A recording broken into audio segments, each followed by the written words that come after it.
Trump has sent the National Guard and active duty military into Los Angeles. To do what? To aid in the kidnapping and disappearing of our immigrant sisters and brothers and others, or people who appear to maybe be immigrants. Illegitimate and immoral. That's right. Yeah. He's trying to send the National Guard to Chicago. He sent them to Washington, D.C., and he's got a bunch of other cities on that list. Illegitimate and immoral. That's what that is. They have bombed, Tyrant already told you this, they bombed a whole bunch of boats around Central America and the Caribbean in international waters, murdering 60 people. At least they admit to murdering 60 people.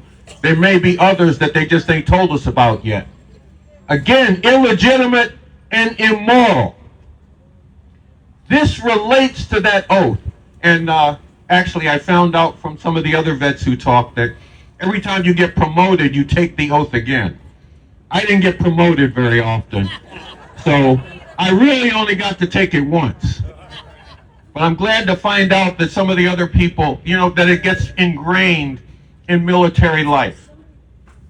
Because that oath says that you uphold the Constitution and the due process and rule of law that it's supposed to be founded on.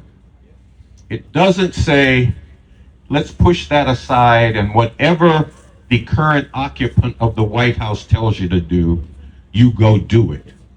Because look, Trump, the fascists who roll with him, and the suck-ups who kneel and do whatever he tells them may think that he's above the law, but he ain't.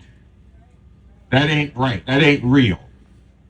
And when these orders come, you have a responsibility to look at them and say, there's laws against this. This is inhumane. This is illegitimate. This is immoral.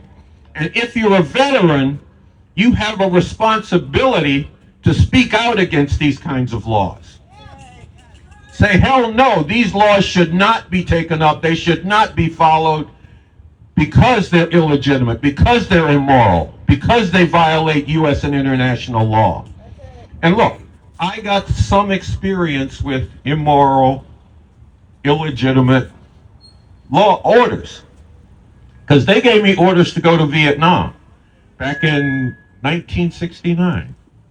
And at the time, I didn't really know what was going on in Vietnam, but I figured if I'm going to go shoot some people, and if they're going to be shooting at me, I should find out what this is all about. And I did, and I was horrified, and I was helped by the protest movement of that time and the exposure of the My Lai massacre, where U.S. troops were told to round up hundreds of Vietnamese people, mostly old people and children, and massacre them. There was no enemy fire going on. They were told to kill them as a message to other Vietnamese people. And I was like, I cannot be a part of that. That is not something that I could see myself joining. And see, some people said to me, if you don't go, they're going to put you in jail. Aren't you afraid of that? And I was afraid of that. I mean, I'm going to just lay it out. I was afraid of that. You know, I had never been in jail before. I've been messed over, pushed around, slapped by cops before. I mean, I was a black kid growing up in the 1960s, but I had never been in jail before. So I was scared shitless about that. But I was scared of something else more. And that is becoming the kind of person who could be a part of that kind of mass murder. So that led me to, I got no other choice but to refuse these orders. They're illegitimate, they're immoral. And see, that's something that people have to get. And we have a responsibility to help them get it. We got to spread this message that you have a responsibility, and your oath even tells you that there's a standard that you go by, like Karen was talking about.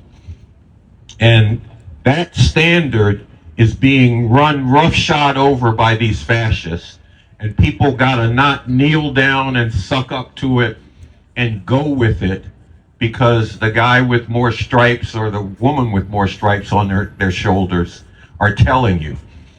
Although they're running a lot of the women and the black people and LGBT people who have stripes on their shoulders out of the military as part of refashioning it to be an instrument for fascist rule.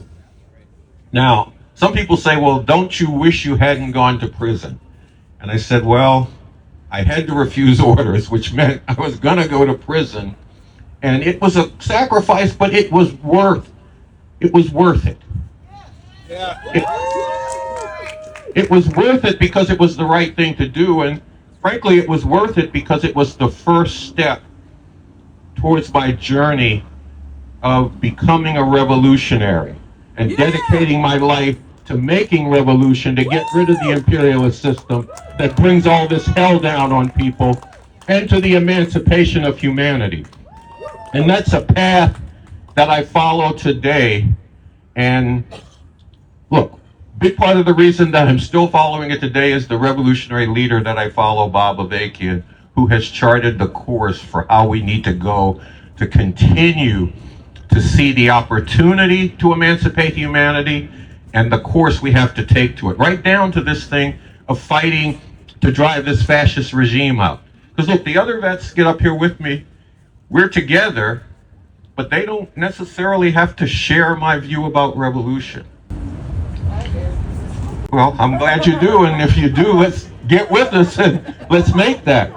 But right now, what we have to do, and I see this because of my revolutionary principles, is that we got to unite everybody we can to drive this fascist regime out. Because whatever progressive, positive vision of the future you have for humanity, it ain't gonna happen as long as that fascist is in the White House. Yeah. So let's discuss and debate our different views about what the future should be, but let's do it as we work together to drive this fascist out of the White House and his fascist cronies and suck-ups out of power along with them. And with that, I just want to end it up, actually back close to where I began.